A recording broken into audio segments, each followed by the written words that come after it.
Junkyard Media. That's a compressor. Dragon Ball Z. Who doesn't love that series? Everyone loves that show. Everyone does love that show. I love it the most. I Probably. love that show too. You know what else I love? Let's do a top 10 on Henchmen. I didn't even. Okay, let's get started. Number 10! First appearing in episode 40, Held Captive, where he led an army of Frieza troopers to take over a planet. Yeah, so I didn't like this guy, man. He tried to come in and fight Vegeta thinking they were still in the same class. Not knowing Vegeta got a lot stronger after the fight on Earth. And what skills he came back with. Remember, like being able to suppress his power level. Or how quick he became. Although Kui didn't have too much screen time, we still feel he was an introduction to a much bigger threat to come. Showcasing Vegeta's new abilities, giving us a laugh, trying to fool the prince, and even playable in multiple video games. Number 9. Yakon and Pew Pew. Yakon appearing in episode 222, Vegeta attacks and Pew Pew in episode 220, The Wizard's Curse. Both being henchmen of Babidi in order to get energy from Majin Buu. But neither gave much of a fight for the Saiyans and Supreme Kai. Pew Pew's debut actually involved him killing another one of Babidi's henchmen. When Pew Pew went one-on-one with the Prince of All Saiyans, it seemed he had everything figured out. But Vegeta didn't budge. Pew Pew thought he had the advantage again when the gravity got 10 times stronger than Earth, but ultimately met his demise in the hands of Vegeta. Following the pattern of meeting their ends to a Saiyan, we have Yakon, who fought a Super Saiyan Goku, attempting to absorb his energy, almost in homage to the early androids in the series. Greed got the better of him when he absorbed too much and exploded. Number 8. Dodoria. Dodoria. Debuting in episode 44, Brood of Evil, as we see Dodoria end the lives of some of Namek's greatest warriors. Not being forgiven and trying to take out a young Dende, the Z Warriors knew they were in for a new challenge. This time Gohan was the hero, but giving up him and Krillin's location to the new threats. Correct, a young Gohan coming to the aid of Dende, landing a solid kick in Dodoria's face. The two warriors, now accompanied with the young Namekian, are pursued by an enraged Dodoria, covering much ground until a Saiyan by the name of... Now that I noticed, Vegeta's in this top 10 a lot more than I thought. But yes, Vegeta came to battle Dodoria, leaving us with a battle to remember, and has also earned a spot as a playable character in different video games. Come to think of it, I'm starting to see a Vegeta pattern as well. Dodoria joined the list of warriors who have fallen to the mighty prince, as he begged for Vegeta to show mercy. Nonetheless, leaving us with the last impression of the pink bubblegum as honestly a total wimp. Number 7. Popovich and Yamu. Another tie. Both shown face in episode 214, Who Will Fight Who? These were two characters welcoming us into a Majin Buu era, leaving us with questions and anticipation to see what was next with these two badasses. They weren't just show either. No, not at all. Although we didn't see much action from Yamu, Spopovich got his revenge on the world champion Mr. Satan by nearly ending the life of his daughter Videl, showing a great increase in not only speed but overall raw power from the previous time the two faced off in the World's Martial Arts Tournament. The duo definitely stuck out to us, as we knew this would be the start of pure evil to come, and way more episodes with that memorable M. Number 6! Android 19.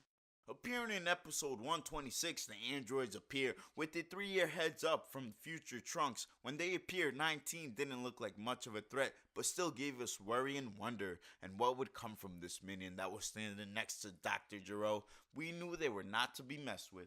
This guy honestly looks like an oversized Chaozu, but don't let his appearance or creepy voice fool you. He's a menace to be taken serious. Goku found out firsthand how cunning this henchman could be. Dun dun dun. Guess who defeated 19? Yes, once again, Vegeta. Being the brutal Saiyan that he is, had to step in and stop the energy-sucking henchman. How could we forget this moment? Correct. Such a bittersweet moment as we see 19 manhandle, or robot handle, cyborg handle, some kind of handle Goku, but we were rewarded with a Super Saiyan Vegeta. That memorable fight alone is a reason to have 19 on this list. Number 5. Zarbon. First appearing in episode 44 alongside Dodoria, Frieza's right-hand man and Bulma's true love. not caring about his soldiers, being ruthless, and giving Vegeta a fight to remember with his transformation. He was still top rank, and you gotta respect him in that army. That legendary Frieza army, how could you not? He showed us you can be a warrior and have fabulous hair. With one of the first transformations of the series, you knew he wasn't to be taken lightly, getting the best of Vegeta in their first confrontation. But still couldn't handle Vegeta. Zarbon's carelessness and underestimation, plus Vegeta's power level, led to the end of another. Another one of Vegeta's victims. This list could have easily been a Vegeta top 10 kill count. Number 4. Dabura. Episode 220, The Wizard's Curse. He was the king of the demon freaking realm with his awesome boss-like appearance and spit-on-you attitude. He definitely is a solid stone-cold top contender. I see what you did there. Very clever of you. Thank you. He wasn't all show either. Dabura was able to take on a Super Saiyan Gohan with much ease. His power only matched by his loyalty to Babidi. The Demon King was a menace to be taken serious. With the Minin being compared to be as strong as Cell, that alone speaks volumes. You remember those battles. Sure do. His confrontation with the all-powerful Majin Buu led even Babidi to fear Dabura, only for a second. Getting a clean shot on the Buu, Dabura believed to have ended the Pink Menace. Yeah, so did I until I started hearing a strange voice behind the smoke. But yes, this was after Dabura stuck a spear through Buu and hearing he was nothing from Babidi and completely betrayed. Dabura had seemed he had leashed everything on Buu, but Buu came out victorious without a scratch. Sadly, Dabura met his end to the mighty Majin Buu, turning him into, honestly, what we think is a tasty looking cookie. Dabura's impact doesn't end in just this series, as he is also mentioned in the Dragon Ball Super series, giving future Trunks a run for his money. Number 3.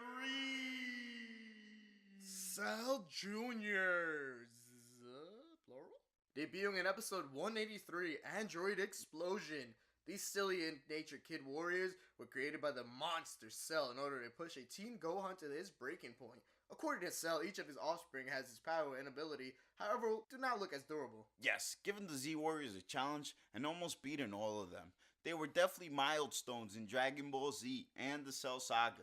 Cell got his wish as a Teen Gohan finally snapped and took over the critters one by one. Cell's kids have also spread out to other media such as Budokai 3 and the Tenkaichi series, where we see Cell Juniors easily dish out moves such as the Kamehameha and Destructo Disc. Super Saiyan 2. That alone was enough to say that these little henchmen were freaking awesome. Remember, this was the first time us witnessing that blue lightning looking effect. Gohan taking out the Cells Jr. was great watching too. But I do admit that these guys were definitely awesome. Number 2. Cybermen. Cybermen were really the first henchmen introduced to us in Dragon Ball Z episode 23, Cybermen Attack. They are in video games, even in the game that just came out, Dragon Ball Fighters. I mean, you can't be them, but they're featured, which almost shows the importance they carry. The cultivars each having a power level to rival Raditz were here to destroy. Of course, Vegeta having to find another way onto this list. He disposed of the first Cybermen who proved to be a lesser being than Tien in the eyes of the prince. Yes, and back then, think about it. That was serious. But anyways, for the men to be still relevant in the franchise and to start the whole henchman reckon in Dragon Ball Z, also to be basically the weakest? Perhaps the weakest in power level, but it doesn't affect how meaningful these green creatures were. They were a painful realistic reminder that death is all too real in the series, introducing us to the Saiyans beyond what Raditz could provide and the loss of many Sea Warriors, who we frankly didn't know if we'd see or not in the time. The Cybermen could have easily taken the number 2 spot for pure nostalgia value alone. Number 1! Ginyu Force!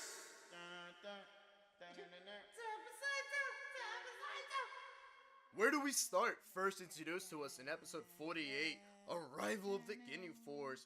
Prior to even seeing the Force in action, we knew they were going to be trouble with Vegeta's reaction. Although we didn't know how much trouble they were, we knew that they meant business. True. And along with these corny comedy, they really found themselves solidifying their spot for the long run. Just research Ginyu Force and you'll see the information the internet leaks out about this team of henchmen. Of course, Captain Ginyu gets the most acknowledgement, but you can't leave them behind. Of course not, if I may. Ginyu Force sound off. Raccoon! Call now. Jace! And Murder!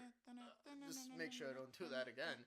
are the driving force behind the name, as we see a very rounded Goldo take on a young Gohan and Krillin at the same time, nearly coming to a defeat by the time-stopping member, but of course the Prince of All Saiyans has to intervene and ultimately decapitates the green member.